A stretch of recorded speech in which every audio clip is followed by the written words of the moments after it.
السلام علیکم ورحمۃ اللہ وبرکاتہ نحمدہ ونصلی علی رسولہ الکریم اما بعد فاعوذ باللہ من الشیطان الرجیم بسم اللہ الرحمن الرحیم۔ پچھلی دفعہ ہم نے دعا کے بارے میں، اس کے آداب کے بارے میں، اس کی فضیلت کے بارے میں پڑھا تھا کہ دعا کرنے کا اللہ کے رسول نے ہمیں کیا طریقہ بتایا اور اس کی فضیلت و اہمیت دیکھی تھی ہم نے، اور پڑھا تھا کہ الدعاء هو العبادہ، کہ دعا ہی عبادت ہے۔ تو دعا کا ہمیں خاص اہتمام کرنا چاہیے۔ دعا بندے کا اپنے رب سے دعا کرنا اللہ کو بہت پسند ہے، تو اس کے آداب بھی ہمیں پتہ ہونے چاہیے کہ سب سے پہلے اللہ کی ہم نے حمد بیان کرنی ہے، پھر نبی صلی اللہ علیہ وسلم پر درود بھیجنا ہے، درود شریف پڑھنا ہے۔ اللہ کی حمد کی کچھ کلمات ہم نے پچھلی دفعہ دیکھے تھے اور درود شریف آج ہم دیکھیں گے انشاءاللہ۔ اس میں جیسے مختصر درود ہے اللہم صلی علی محمد وعلی آل محمد، یہ بھی پڑھ سکتے ہیں اللہم صلی علی محمد النبی الامی وعلی آل محمد۔ اوپر جو ہم نے پڑھا اس کا ترجمہ ہے اے اللہ محمد صلی اللہ علیہ وسلم اور آل محمد پر رحمت نازل فرما۔ پھر ہے اے اللہ نبی صلی اللہ علیہ وسلم، نبی امی محمد صلی اللہ علیہ وسلم اور آل محمد صلی اللہ علیہ وسلم پر رحمت نازل فرما۔ پھر درود شریف ہے اللہم صلی علی محمد عبدک و رسولک کما صلیت علی ابراہیم وبارک علی محمد وعلی آل محمد کما بارکت علی ابراہیم وآل ابراہیم۔ اے اللہ اپنے محمد اور رسول محمد صلی اللہ علیہ وسلم پر اسی طرح رحمت نازل فرما جس طرح تو نے ابراہیم علیہ السلام پر رحمت نازل فرمائی، اور محمد صلی اللہ علیہ وسلم اور آل محمد صلی اللہ علیہ وسلم پر اسی طرح برکت نازل فرما جس طرح تو نے ابراہیم علیہ السلام اور آل ابراہیم پر برکت نازل فرمائی۔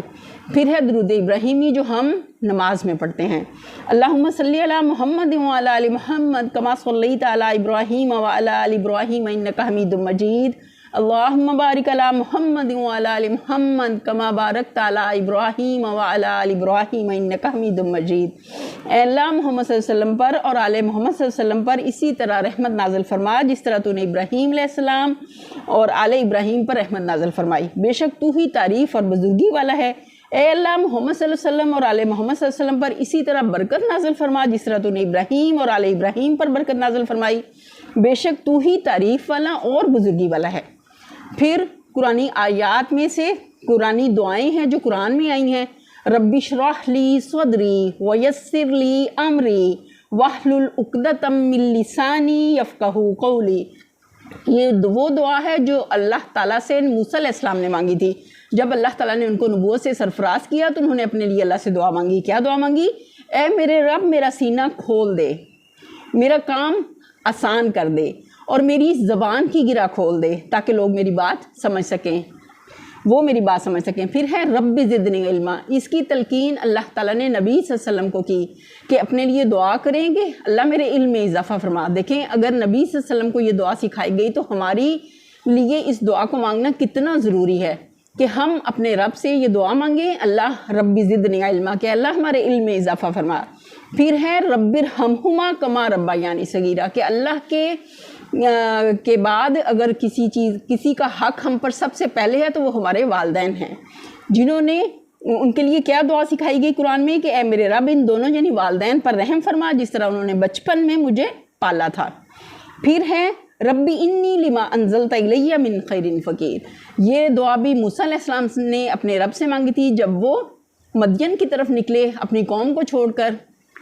جب انہیں اپنی جان کا ڈر ہوا تو وہ تنے تنہا صرف اللہ کے بھروسے پر نکل چلتے ہیں اپنی اس جگہ سے جہاں وہ قیام کرتے تھے، جہاں ان کا بسیرا تھا، جہاں ان کا مسکن تھا، گھر تھا، اور اللہ کے بھروسے جب نکلتے ہیں تو یقین ہوتا ہے کہ اللہ ضرور میرے لیے آسانی والا معاملہ کریں گے۔ تو اللہ سے دعا کیا مانگتے ہیں؟ اے میرے رب جو بھی تو خیر مجھ پر نازل فرمائے میں اس کا محتاج ہوں۔ تو ہمیں بھی یہ دعا ضرور مانگنی چاہیے۔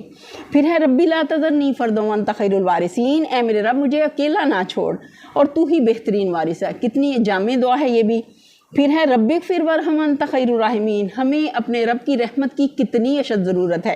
اے میرے رب بخش دے اور رحم فرما، کہ اللہ سے رحمت کا سوال ہے اور تو رحم کرنے والوں میں سب سے بہترین ہے۔ پھر رب ابن لی عندک بیتا فی الجنہ، یہ وہ دعا ہے جو حضرت آسیہ جو فرعون کی بیوی تھی انہوں نے اپنے لیے اللہ سے دعا کیا مانگی کہ اللہ میرے لیے جنت میں اپنے پاس گھر بنا دے۔ تو ہمیں بھی اس دعا کا اہتمام کرنا چاہیے۔ پھر ہے ربی ادخلنی مدخل صدق واخرجنی مخرج صدق واجعل لی من لدنک سلطانا نصیرا، اے میرے رب تو مجھے داخل کر سچائی کے ساتھ داخل ہونے کی جگہ پر، اور مجھے نکال سچائی کے ساتھ نکالنے کی جگہ سے، اور اپنی طرف سے ایک قوت کو میرا مددگار بنا دے۔ کہ ہم جو بھی دعا مانگیں گے انشاءاللہ اس کا ترجمہ بھی ضرور دیکھیں گے، تاکہ ہم دل سے، کہ ہماری صرف زبان ہی اللہ کو نہ پکارے بلکہ ہمارا دل بھی اللہ کی طرف متوجہ ہو، اور پورے خشوع کے ساتھ ہم اللہ کو پکارنے والے ہوں، تو اللہ پکارنے والے دل کی پکار کو ضرور ضرور سنتا ہے، چاہے وہ مرد ہو یا عورت، چاہے بچہ ہو یا بوڑھا۔ اللہ پکارنے والے کی دعا کو سنتے بھی ہیں اور جواب بھی دیتے ہیں، ہمیں اس بات کا یقین ہونا چاہیے۔ چلیں اپنے سبق کا آغاز کرتے ہیں۔ ہم پڑھ رہے ہیں 9واں پارہ، ہم نے سورہ الاعراف، ہم نے آیت نمبر 11 تک پڑھا تھا، آج ہم پڑھیں گے انشاءاللہ آیت نمبر 12۔ اعوذ باللہ من الشیطان الرجیم، میں پناہ مانگتی ہوں اللہ کی شیطان مردود سے۔ بسم اللہ الرحمن الرحیم، شروع اللہ کے نام سے جو بڑا مہربان نہایت رحم کرنے والا ہے۔ قال ما منعک الا تسجد اذ امرتک قال انا خیر منہ خلقتنی من نار وخلقتہ من طین۔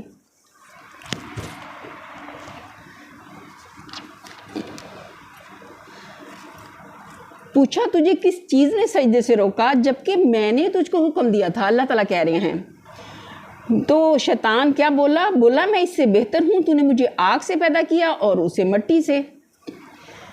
قال فاہبط منها فما يكون لك ان تتكبر فيها فاخرج انك من الصاغرين۔ فرمایا اچھا تو یہاں سے نیچے اتر جا، تجھے حق نہیں ہے کہ یہاں بڑائی کا گمان کرے، نکل جا کہ در حقیقت تو ان لوگوں میں سے ہے جو خود اپنی ذلت چاہتے ہیں۔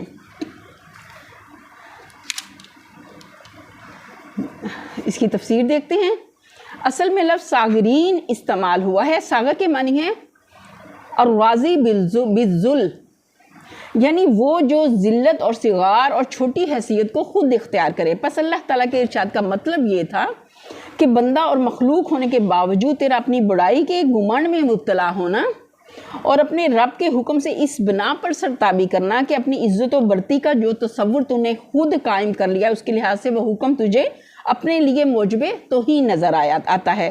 یہ دراصل یہ معنی رکھتا ہے کہ خود اپنی ذلت چاہتا ہے، تو خود اپنی ذلت چاہتا ہے، بڑائی کا جھوٹا پندار، عزت کا بے بنیاد ادعا اور کسی ذاتی استحقاق کے بغیر اپنے آپ کو خواہ مخواہ بزرگی کے منصب پر فائز سمجھ بیٹھنا تجھے بڑا اور ذی عزت اور بزرگ نہیں بنا سکتا، بلکہ یہ تجھے چھوٹا اور ذلیل اور پست ہی بنائے گا، اور اپنی اس ذلت تو خواری کا سبب تو آپ ہی ہوگا۔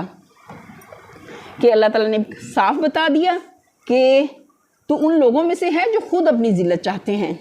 اللہ تعالیٰ ہمیں ایسی جھوٹی عزت اور گھمنڈ اور غرور سے اللہ بچا کے رکھے کہ رائی کے دانے کے برابر بھی اگر انسان میں تکبر ہوگا تو کیا ہوگا، وہ جنت میں داخل نہیں ہو سکے گا۔ ہم اللہ تعالیٰ سے اس بات کی پناہ چاہتے ہیں کہ ہم کوئی تکبر کریں یا خود کو بڑی چیز سمجھیں۔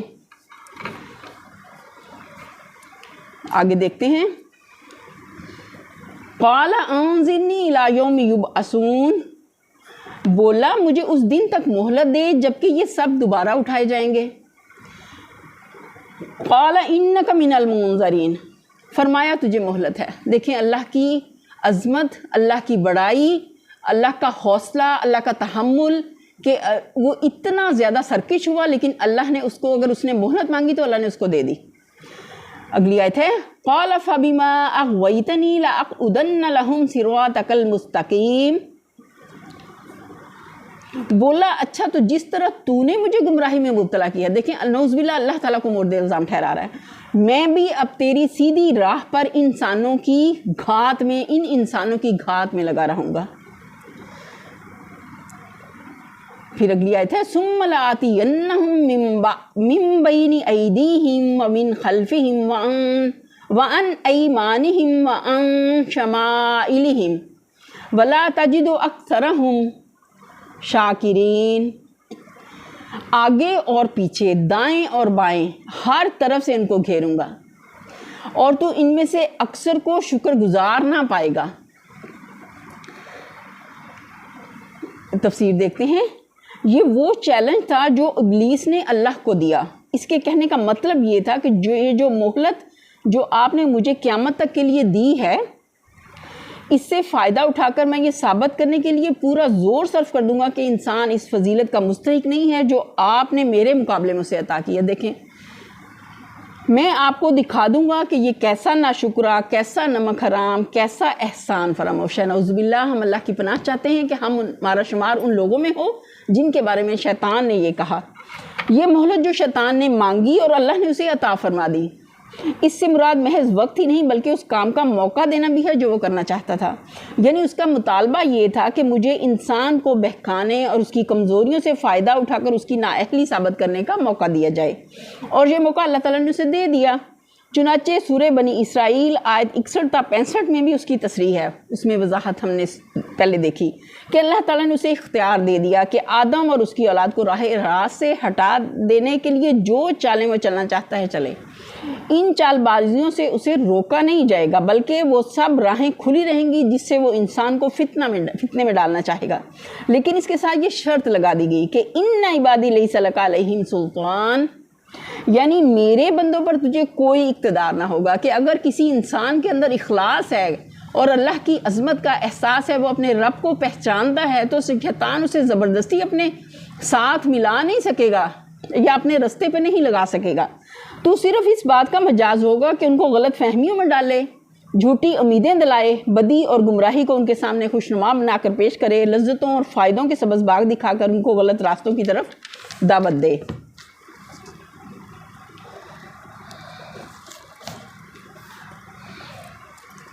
مگر یہ طاقت تجھے نہیں دی جائے گی کہ انہیں ہاتھ پکڑ کر زبردستی اپنے راستے پر کھینچ لے جائے،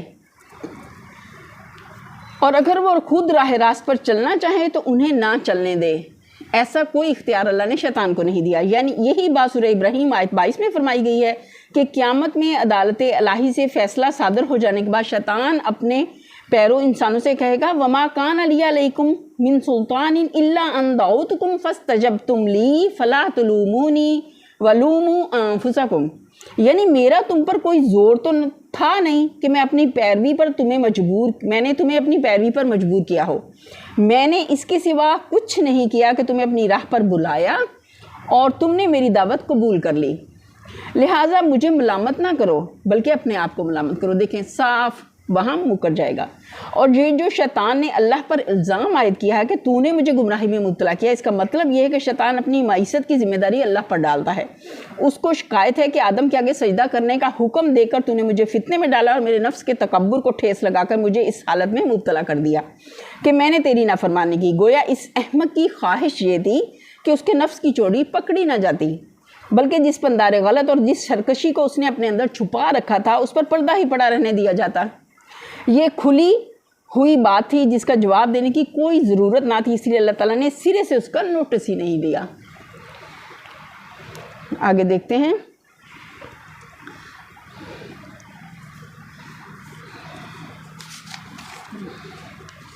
قال اخرج منها مذءوما مدحورا لمن تبعك منهم لأملأن جہنم منکم اجمعین، فرمایا نکل جا یہاں سے ذلیل اور ٹھکرایا ہوا، یقین رکھ کہ ان میں جو تیری پیروی کریں گے تجھ سمیت ان سب سے جہنم کو بھر دوں گا۔ اللہ نے بھی صاف اپنے احکامات سنا دیے۔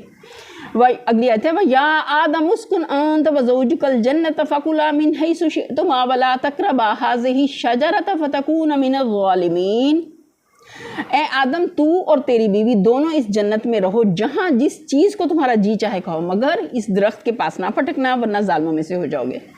آزمائش کر لی اللہ تعالیٰ نے آدم علیہ السلام کی اور حوا علیہ السلام۔ اگلی آیت ہے فوسوس لہم الشیطان لیبدی لہما ما وری عنہما من سوآتہما وقال ما نہاکما ربکما عن ہذہ الشجرۃ الا ان تکونا ملکین او تکونا من الخالدین۔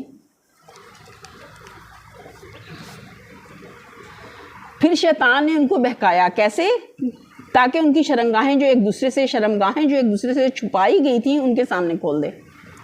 اس نے ان سے کہا تمہارے رب نے تمہیں جو اس درخت سے روکا ہے اس کی وجہ اس کے سوا کچھ نہیں کہ کہیں تم فرشتے نہ بن جاؤ یا تمہیں ہمیشگی کی زندگی حاصل نہ ہو جائے، اور اس نے قسم کھا کر ان سے کہا کہ میں تمہارا سچا خیر خواہ ہوں۔ وَقَاسَمَهُمَا إِنِّي لَكُمَا لَمِنَ النَّاصِحِينَ، کہ ان کے سامنے اس نے قسم کھا لی اس بات کی.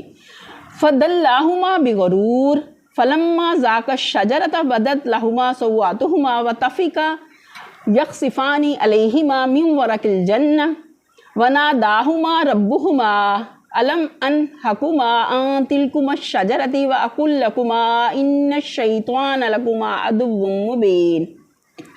اس طرح دھوکہ دے کر ان دونوں کو رفتہ رفتہ اپنے ڈھب پر لے آیا. آخر کار جب انہوں نے اس درخت کا مزہ چکھا تو ان کے سطر ایک دوسرے کے سامنے کھل گئے اور وہ اپنے جسموں کو جنت کے پتوں سے ڈھانکنے لگے. تب ان کے رب نے انہیں پکارا، کیا میں نے تمہیں اس درخت سے نہ روکا تھا اور نہ کہا تھا کہ شیطان تمہارا کھلا دشمن ہے؟ لیکن وہ اس کے دھوکے میں آ گئے. پھر جیسے ہی انہیں احساس ہوا، دیکھیں تو انسانیت کیا ہے، فوراً اللہ کی طرف رجوع کر لیا انہوں نے. ہمیں بھی جب ہم سے کوئی غلطی ہو جائے اور جیسے ہی ہمیں احساس ہو کہ ہم نے اللہ کی ناراضگی کا کوئی کام کر لیا، ہمیں فوراً پلٹ آنا چاہیے اور اپنے اس بات پہ جو ہم سے نافرمانی اللہ کی ہوئی اس پہ فوراً سے تائب ہو جانا چاہیے، اللہ سے توبہ کر لینی چاہیے، آئندہ کے لیے اللہ سے بچنے کی توفیق مانگنی چاہیے. یہاں بھی حضرت آدم علیہ السلام نے اور حوا علیہ السلام دونوں نے، حضرت آدم اور حوا نے اللہ تعالیٰ سے فوراً دعا کی. کیا دعا کی؟ دونوں نے کیا کہا؟ قالا ربنا ظلمنا انفسنا وان لم تغفر لنا وترحمنا لنکونن من الخاسرین. دونوں بول اٹھے، اے رب ہم نے اپنے اوپر ستم کیا، اب اگر تو نے ہم سے درگزر نہ فرمایا اور رحم نہ کیا تو یقیناً ہم تباہ ہو جائیں گے.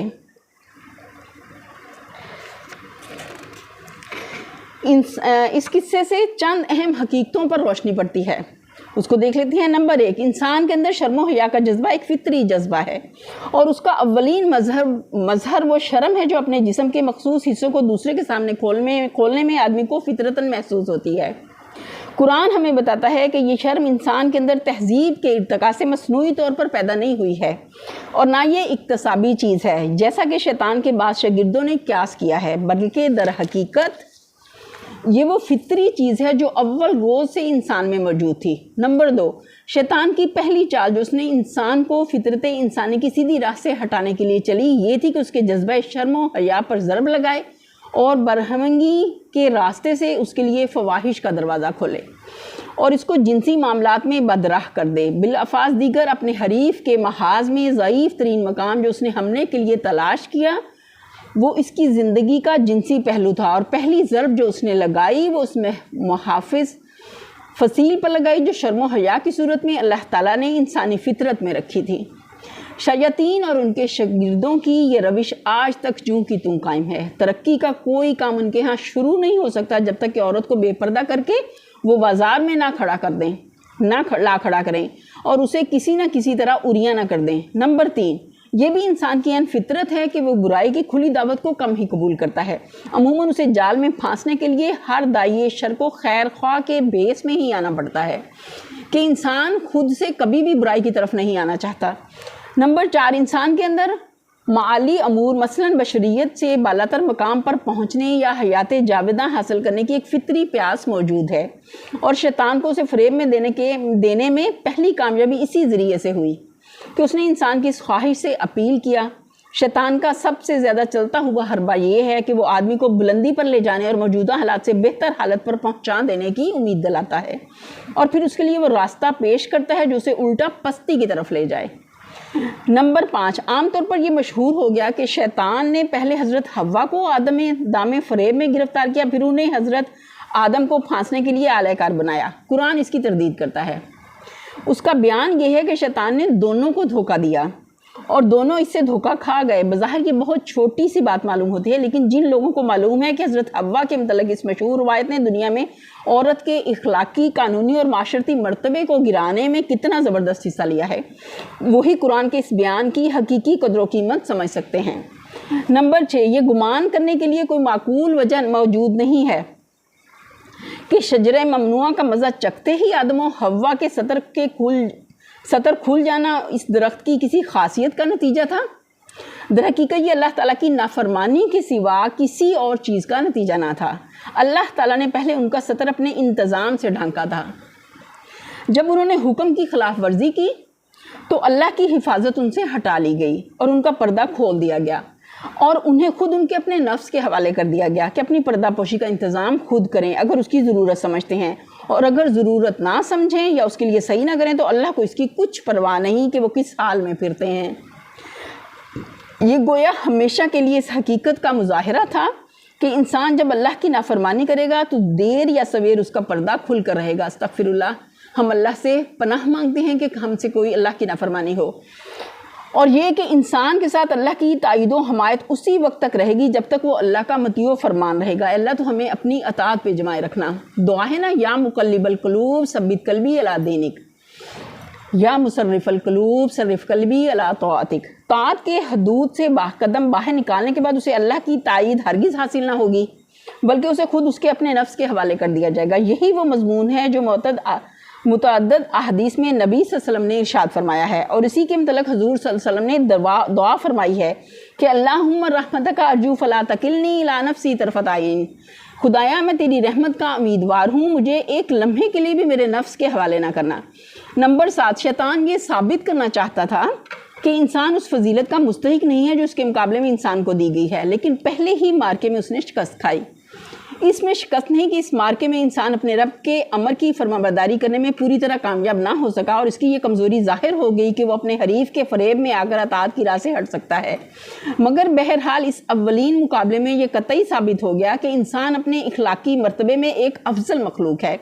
اولاً شیطان اپنی بڑائی کا خود مدعی تھا، اور انسان نے اس کا دعویٰ آپ نہیں کیا بلکہ بڑائی اسے دی گئی، اللہ نے اسے دی تھی علم کی بنا پر۔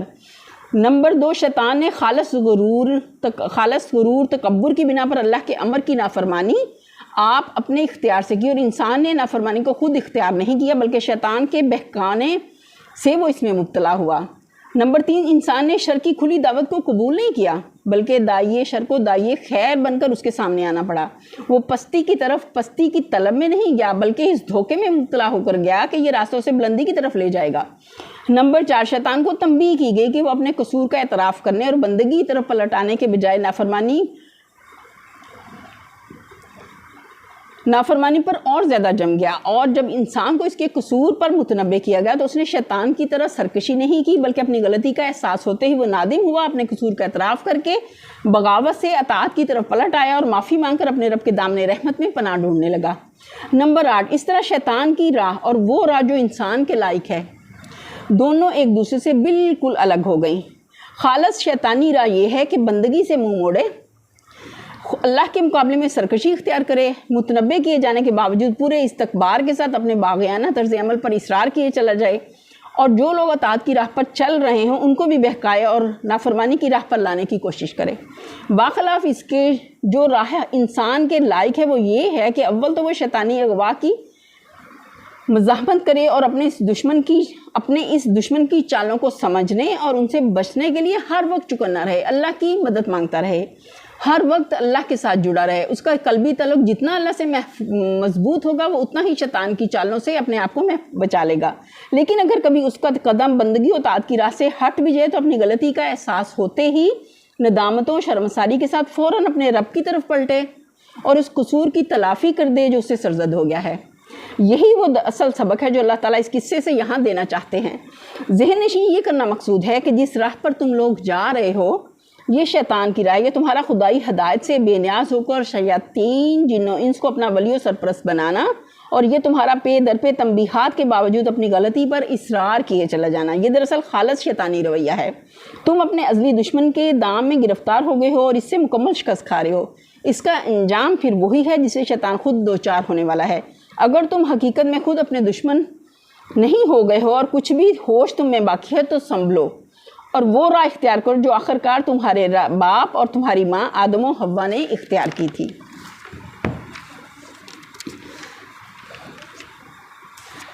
اگلی آیت دیکھتے ہیں۔